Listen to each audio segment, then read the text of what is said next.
오늘은 열왕기하 4장 8절부터 37절까지 말씀입니다. 열왕기하 4장 8절부터 18절부터 37절에 있는 말씀.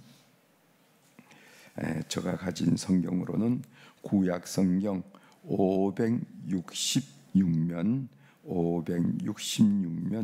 열왕기하 4장 18절부터 봉독해 드리도록 하겠습니다. 줄임말로는 왕하 이렇게 써있죠. 왕하 4장, 제가 18절부터 읽어드리도록 하겠습니다.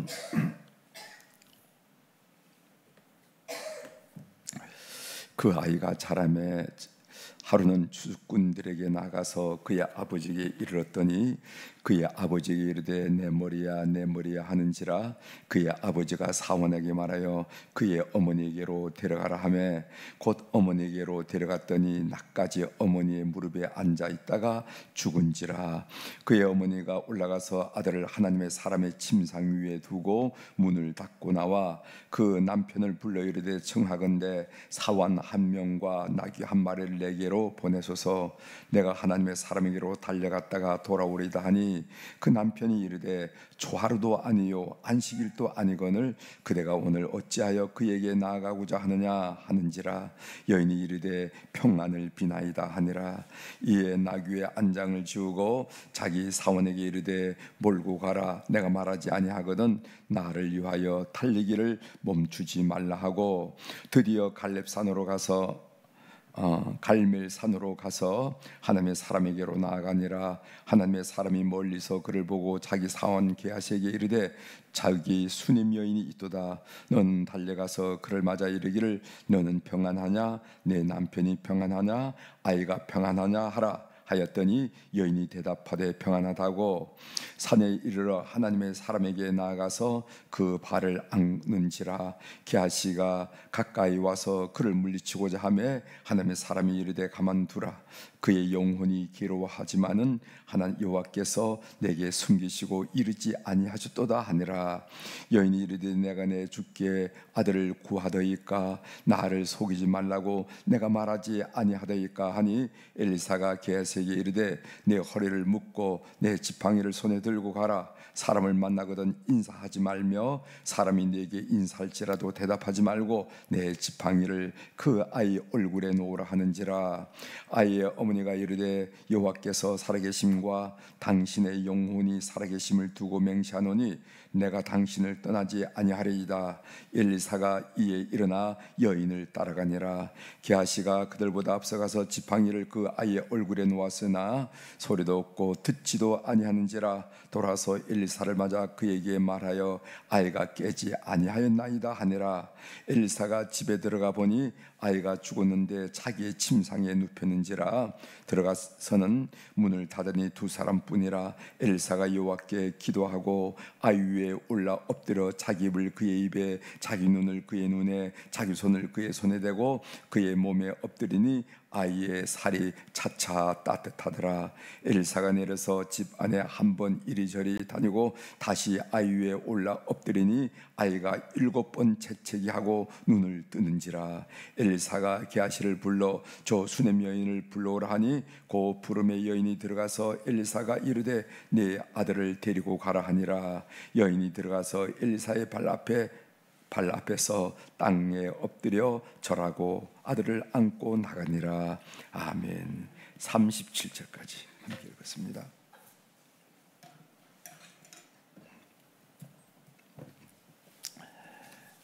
오늘 우리가 읽은 열왕기하 4장 18절부터 30절에 있는 말씀을 중심으로 제가 주제를 어떻게 정했는가 하면은 목회자와의 관계를 어그러뜨리지 말자 이렇게 주제를 정했어요. 관계를 어그러뜨린다 하는 말씀 아시죠? 관계를 어그러뜨리지 말자 하는 말씀을 같이 나누려고 합니다. 이런 말이 있어요. 집을 짓기 위해서 벽돌을 쌓을 때 절반짜리 벽돌이 필요할 때가 있다. 모든 벽돌이 전부 온전해야 되는 건 아니다. 경우에 따라 반짜리 벽돌이 필요할 때도 있다. 하나님이 쓰시는 우리도 그렇다 한 얘기입니다. 무슨 말씀인지 아시죠? 여러분들 이렇게 붉은 벽돌로 집을 질 때 혹시 가만히 보신지 모르겠어요. 벽돌을 볼 때 온 벽돌을 손바닥보다 더 크기만 벽돌들을 쌓아 올리지만은 이 모서리 부분에 가서는 때로는 벽돌을 반을 그 일하는 분이 탁 깨는 걸 보고 깨가지고 거기서 맞춰서 쭉 쌓아 올려가는 것을 우리가 보게 된다는 거죠. 그래서 집을 지을 때 유능한 집을 짓는 사람들은 다 온전한 벽돌만 필요한 것이 아니라 벽돌에 반도 필요하고, 때로는 벽돌에 뭐 구멍을 낸다거나 아니 무슨 전선을 들인다거나 이럴 때는 반의 벽돌이 필요할 때도 해요. 그렇죠? 그렇다는 거죠. 우리도 하나님 쓴 우리도 그렇다 한 얘기입니다. 우리가 신앙생활을 하면서 난 온전하지 못하다 이렇게 느낄 수가 있어요. 아이고, 다른 분들은 건강도 하고 공부도 많이 하고 뭐 돈도 좀 있는 것 같고 저런 사람 수지 뭘 나갔다 이렇게 난 온전하지 못하다라고 느낄 때도 있고요. 나는 반쪽짜리입니다. 반쪽짜리예요. 이렇게 고백할 때가 있다는 것이죠. 그래도 하나님은 여러분들을 요긴하게 쓴다는 거예요. 요긴이라는 단어 잘 아십시오. 요긴, 아주 필요하고 아주 긴급하게 긴요하게 쓴다 하는 것을 여러분 아시길 바랍니다. 그래서 여러분 한 분 한 분을 하나님이 요긴하게 쓰신다. 왜? 하나님 나라를 이루기 위해서, 하나님의 교회를 이루기 위해서 여러분들을 요긴하게 쓰신다 하는 생각을 늘 하면서 신앙생활 하셔야 됩니다. 다른 데는 혹시 구분하고 구별할지 모르지만은 하나님 나라에서는 요긴하게 쓰임받는다 하는 것을 꼭 기억하시길 바랍니다. 오늘 우리가 본문 내용을 읽었는데 본문 내용에 보면은 기대하지 않은 선물처럼 주어진 아이가 갑자기 죽음을 맞아요.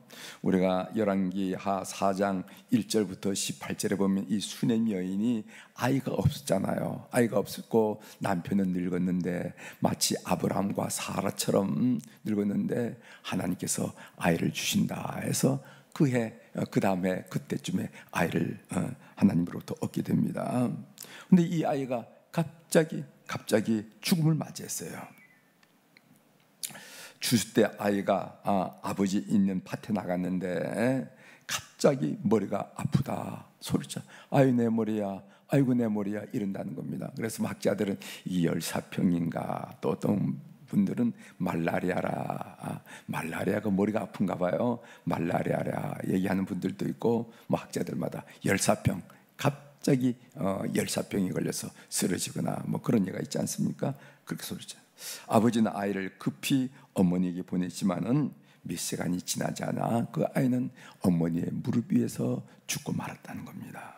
오늘 본문에는 아버지의 역할이 미미하게 모셔진 반면 전적으로 수넴 여인의 그 행동에 오늘 관심을 모으고 있다는 것을 우리가 보게 됩니다. 본문은 엘리사 시대에 일어난 한 가정 이야기입니다. 가정에 아이가 있고 아이가 죽게 됐다는 가정사예요.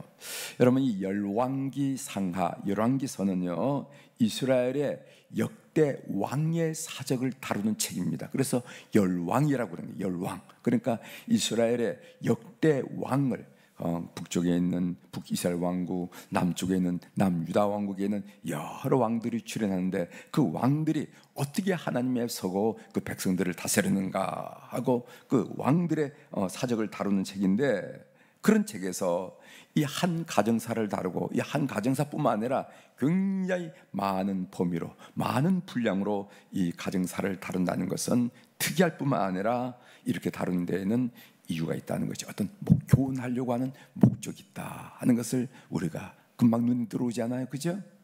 열왕기에 왜 이렇게 가정사를 다뤘을까? 그리고 가정사도 그냥 짤막하게 다룬 것이 아니라 굉장히 많은 분량을 다룬다 하는 것은 여기에 우리에게 주고자 하는 특별한 교훈이 있다 하는 것을 여러분들이 딱 눈치채고 성경을 읽어나가야 됩니다. 수넴 여인은 하나님의 사람 엘리사에게 달려가서 그를 가정에 초청합니다. 우리 집에 급하게 와야 된다는 거죠. 그래가지고 결국 그 엘사를 모시고 죽은 아들을 살렸습니다. 엘사가 그 가정에 와가지고 아이 위에 이렇게 엎어서 입에 입을 대고 손을 타고 이렇게 해서 기도하고 또 2차례 기도하니까 아이가 7번 재채례하고 이렇게 건강을 회복했다 하는 그런 얘기입니다. 우리가 이제 선교사로서 사역을 하다 보면은 사역을 크게 2종류로 나눠요. 하나는 말씀 사역입니다. 말씀 사역. 그래서 복음을 가르치고 말씀을 가르쳐서 예수님을 소개하는 사역. 이 말씀 사역도 중요합니다. 그런데 힌두교나 힌두교나 강성 불교권이나 강성 이슬람권에는 이 말씀 사역 자체가 불가능한 때가 있어요. 말씀 자체. 그래서 어떻게 그때 나오는 사역이 능력사역입니다. 능력사역. 여러분 능력사역에 들어보시죠. 이 능력사역이라는 게 뭐냐면 축사, 사탄을 물리치고 죽기, 귀신을 물리치고 이런 죽기 역사. 그리고 또 신유, 병 고치는 역사. 이런 소위 능력사역을 해가면서 예수 그리스도를 소개합니다. 그 중동에는 강해요. 그래서 제가 선교사로 사역하면서 이제 신학생 제자들의 교회를 방문해서 예배를 드리면은 예배 드린 다음에 예배도 길죠. 예배 드린 다음에 얼마나 많은 사람들이 가지 않아요. 왜 가지 않느냐, 집에 안 가냐 그러면 기도받고 싶어서 그런다는 거예요. 기도받고 기도를 삼아요. 그래서 기도를 이렇게 다 한 사람 한 사람 기도하다 보면은 굉장히 늦은 시간까지 안수 기도를 이렇게 하게 되는데 이 바로 능력 사역이라는 거죠. 그렇게 귀신 들린 사람들이 귀신으로부터 해방되고 병 고치는 역사를 경험하고 이런 능력 사역이 필요한데 아마 엘리사는 능력 사역을 행하지 않았는가 이렇게 보여집니다. 그런데 이 아이를 살린 이 수넴 여인의 행동을 우리가 주목할 필요가 있어요. 이 여인의 행동을 보면은 조금은 우리가 이해가 안 되는 부분들이 있다 이 말이죠. 그 부분들. 그런데 이해가 안 되는 이 일을 왜 했을까 하는 것을 우리가 관심을 가지고 이 수넴 여인의 행동을 관찰해 봅니다. 먼저 수넴 여인은 남편에게조차도 아이의 죽은 사실을 말하지 않아요. 알리지 않아요. 그거 아이가 이제 아이고 머리야 이렇게 하면 엄마한테 가봐 하고 보냈으면은 엄마가 얘기를 해야 될 거 아닙니까? 남편한테 종 하나 하고 나귀 하나를 보내달라면 이 아이가 죽었다고. 뭐 다른 사람한테 얘기하지 말라고 할지 모르지만은 남편한테는 아이가 죽었다고 하면서 이 흉내를 내면서 다른 사람 얘기하지 말라고 이렇게 표현을 하고 남편에게는 알려야 했을 텐데 남편에게도 아이 죽은 사실을 알리지 않아요. 23절입니다. 23절. 그 남편이 이르되 초하루도 아니요 안식일도 아니거늘. 그러니까 나한테 하인 한 사람과 나귀 하나를 준비를 해달라 그랬더니까 초하루도 아니고 안식일도 아니다. 이 말은 무슨 말이냐면 초하루와 안식일은 제사 드리는 날, 즉 예배 드리는 날이에요. 그래서 북이스라엘 왕국에서는 남유다 왕국에서는 꼭 제사장이 예배를 집전하게 되어 있지만은 북이스라엘 왕국에서는요 그렇지 못하고 선지자도 제사를 드리는 집전하기도 했습니다. 그래서 초하루도 아니고 안식일도 아닌데 어디를 가려고 그러냐 이런 얘기예요. 그대가 오늘 어찌하여 그에게 엘리사를 말합니다. 나아가고자 하느냐 하는지라. 여인이 이르되 평안을 비나이다 하니라. 그래서 여인이 아이가 죽었어요. 어떻게라도 해봐야 되지 않겠습니까? 이런 얘기를 하지 않아요. 남편에게도 아이를 죽은 사실을 이야기하지 않습니다. 또 보세요. 두 번째로 제가 보는 것은 이 수넴 여인은 나귀를 타고 갈멜산에 있는 엘리사에게 한 걸음으로 달려갑니다. 보세요. 24절. 이에 나귀의 안장을 지우고 자기 사환에게 이르되 몰고 가라. 내가 말하지 아니하거든 나를 위하여 달려가기를 멈추지 말라. 한 걸음으로 단걸음으로 달려가는 것을 보게 된다 이 말이죠. 이런 모습. 그다음 세 번째로 수넴 여인은 엘리사가 직접 자기 집에 가야 한다고 강청합니다. 30절입니다. 아이의 어머니가 이르되 여호와께서 살아계심과 당신의 영혼이 살아계심을 두고 맹세하노니 내가 당신을 떠나지 아니하리이다. 엘리사가 이에 일어나 여인을 따라가니라. 요전에 무슨 사건이 있었냐면은 엘리사가 그 얘기를 듣고 그 게하시 하인에게 뭐라고 하냐면은 내 지팡이를 가지고 가서 그 아이에게 놓으라 하고 게하시만 보내려고 그랬어요. 그랬더니까 이 여인이 이 엘리사의 그 저 바짓가정이를 붙들고 난 안 가겠다는 거예요. 왜냐하면은 당신이 가야지. 그 게하시를 보내면 안 된다.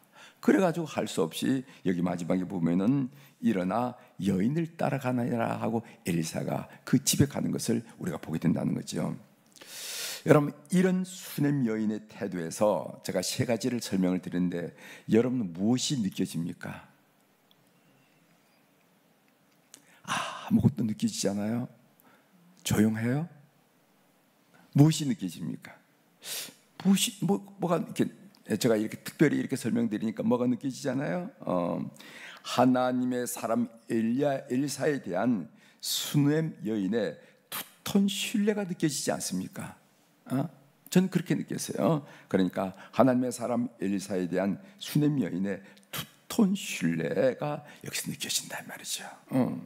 그래서 남편에게도 얘기하지 않고 하인을 채촉하고 그래서 엘리사에게 빨리 가가지고 엘리사 자신이 와서 이 문제를 해결하다라고 하는 그런 두터운 신뢰가 여기 있다 하는 것 배어 있음을 전 발견했습니다. 결국 하나님의 사람 엘리사를 전적으로 신뢰하는 수냄 여인의 태도가 자기 아이를 살렸다 하는 아주 중요한 이야기를 오늘 본문이 우리에게 하고 있음을 보게 됩니다.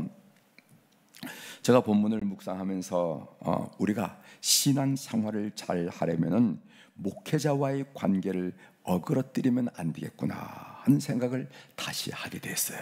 다시 하게 됐다는 겁니다. 제가 언제 여러분들에게 말씀을 드렸지만은 저희 고등학교 시절 한 이야기를 말씀을 드리면은 제가 고등학교 1학년 때 수학 선생님과의 관계가 어그러졌어요. 여러분 고등학교 1학년 때 배우는 과정 중에 확률이라고 배우죠. 확률, 시그마 나오는 거, 뭐 그런 것도 있는가 이렇게 확률을 배울 때 수학 선생님이 저를 오해를 했어요. 그래서 학생들 앞에서 반항시 심한 구중을 했습니다. 자존심이 상하죠. 심한 구중을. 그 후로 수학 선생님이 좋겠어요, 나쁘겠어요? 수학 선생님이 싫으니까 수학 과목이 싫어지더라고요. 아마 여러분들도 학창 시절에 경험했을 겁니다. 선생님이 좋으면 그 과목이 좋아지고 선생님이 싫으면 그 과목이 싫어지는 거 여러분 경험했을 거예요. 그래서 저는 수학 과목이 싫어졌어요. 나중에 수학 선생님이 저를 알고 굉장히 미안해했지만은 저의 수학 실력은 돌이킬 수가 없었다는 거예요. 그래서 수학은 확률 이유는 잘 몰라요. 확률 이유는 제가 잘 모릅니다. 결국 수학 선생님과의 관계가 어그러지니까 어떻게 됐나? 저만 손해를 봤어. 수학 공부를 못하게 됐습니다. 그 당시 예비고사를 어떻게 봤냐면 공통 수학을 봤어요. 옛날에 예비고사가 있었죠.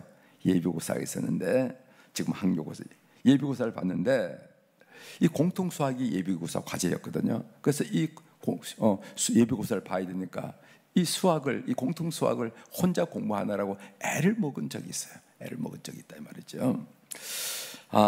이 목회자와의 관계도 이렇습니다. 목회자의 관계도 목회자와의 관계가 관계를 어그러뜨리면은 어떤 현상이 오는가 하면은 목사가 천사의 말을 할지라도 내 귀에 들어오지 않아요. 경험한 분들이 혹시 계십니까? 여러분들 새벽기도 나오신 분들은 경험하지 않았겠죠. 그래서 목사와의 관계가 어그러뜨려지면은 100사람, 10,000사람이 그 목사님 설교를 잘한다고 은혜스럽다고 얘기해도 그 이야기에 내 귀엔 들어오지 않아요. 그 관계가 그렇게 중요하다면. 그러니까 말씀을 못 듣고 말씀을 못 먹으니까 영적으로 굶게 되고 메마르게 되고 결국 병들게 돼요. 그래서 이게 악순환이 진행돼요. 어떻게 하다가 교회는 안 나올 수는 없고 교회 나와도 말씀을 못 먹으니까 재미는 없고 병들었으니까 그러니까 자꾸만 짜증이 나고 원망이 나오고 불만이 나오고 이렇게 되는 거예요. 그러니까 이게 악순환이 되는 거예요. 그래가지고 영적으로 성공을 못하게 됩니다. 따라서 제가 어제 본문을 이렇게 쭉 모으면서 이 목회자의 관계를 어그러뜨리면 안 된다. 지혜로운 성도는 목회자의 관계를 어그러뜨리지 않는다 이 말이지. 미련하면 어그러뜨려. 모르고. 그러나 지혜로운 성도는 어그러뜨리지 않습니다. 왜? 이게 잘못되면은 내가 영적으로 들고 영적으로 죽게 되면은 내가 영적으로 병들게 되고 죽게 되고 이렇게 되면 결국 떨어지는 거면 나만 떨어져. 나만 그 결과를 잊게 된다는 거예요. 그렇기 때문에 지혜로운 성도는 관계를 맺는 일에 있어서 주의를 기울인다는 거. 여러분 꼭 지혜로 알게 되길 바랍니다. 예? 이거 꼭 지혜로운 거예요. 수낸 여인이 자기 아이를 살리는 이 엄청난 이 놀라운 일은 그가 그 엘사를 전적으로 하나님의 성경에 하나님의 사랑을 표현하잖아요. 하나님의 사람 엘사를 전적으로 신뢰. 그래서 그 관계를 이렇게 맺어서 이런 놀라운 은혜를 입었다 하는 것을 묵상 가운데 저는 그렇게 느낌이 오더라고요. 여러분도 앞으로 신앙생활을 하는데 그런데 지혜를 더하시기를 주의 이름으로 권면합니다. 기도하시겠습니다. 하나님 아버지, 열왕기 상하는 북이스라엘 왕국과 남유다 왕국의 왕들의 사적을 다루는 책인데 여기 수넴 여인의 이야기는 굉장히 많은 범위로 분량으로 말씀을 나누는데 도대체 무슨 교훈을 주시려고 이럴까 하고 묵상 중에 이렇게 목회자와의 관계를 어그러뜨리면 안 된다 하는 말씀을 받고 또 학교 생활하는 중에 경험하던 이야기와 더불어 우리가 이렇게 신앙생활을 하자고 권면을 했습니다. 하나님, 우리가 사람이기 때문에 관계를 맺게 되고 관계는 좋은 관계를 맺을 수도 있지만은 어그러뜨릴 수도 있는데 이때 우리 사랑하는 성도들이 지혜와 지혜를 발휘해서 신앙적으로 손해를 보거나 힘든 일을 경험하지 않도록 하나님 역사하여 주시옵소서.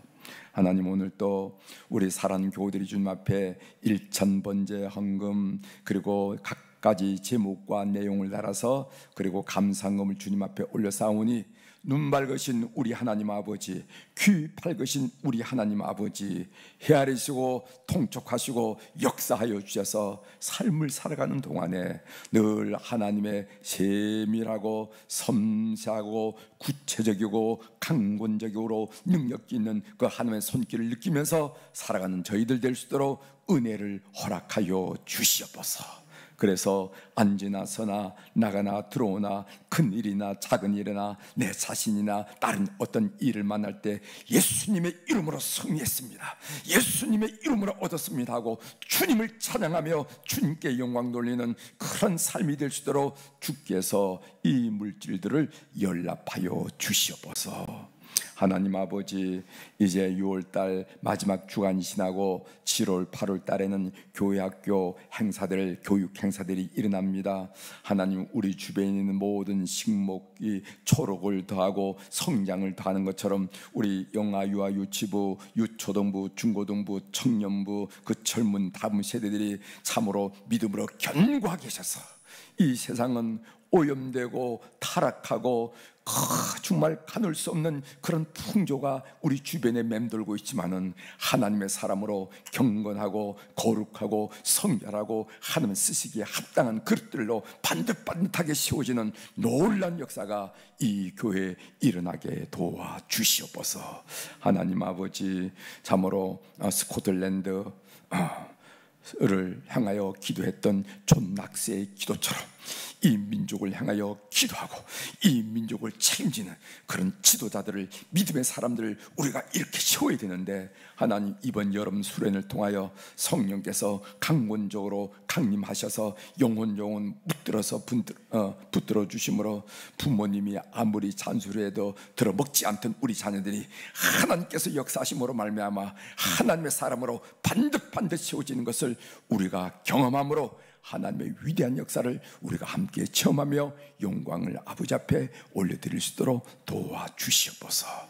오늘 또 하늘의 주권과 땅의 주권을 가진 우리 주님의 권세 있는 이름으로 이 새벽에 선포합니다.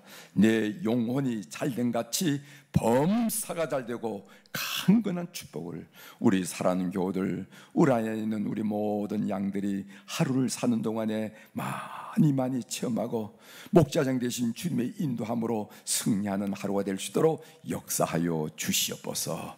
감사드리며 예수님의 이름으로 기도 올리옵나이다. 아멘. 하늘에 계신 우리 아버지여, 이름이 거룩히 여김을 받으시오며 나라가 임하시오며 뜻이 하늘에서 이루어진 것 같이 땅에서도 이루어지이다. 오늘 우리에게 일용할 양식을 주시옵고 우리가 우리에게 죄 지은 자를 사하여 준 것 같이 우리 죄를 사하여 주시옵고 우리를 시험에 들게 하지 마시옵고 다만 악에서 구하시옵소서. 나라와 권세와 영광이 아버지께 영원히 있사옵나이다. 아멘.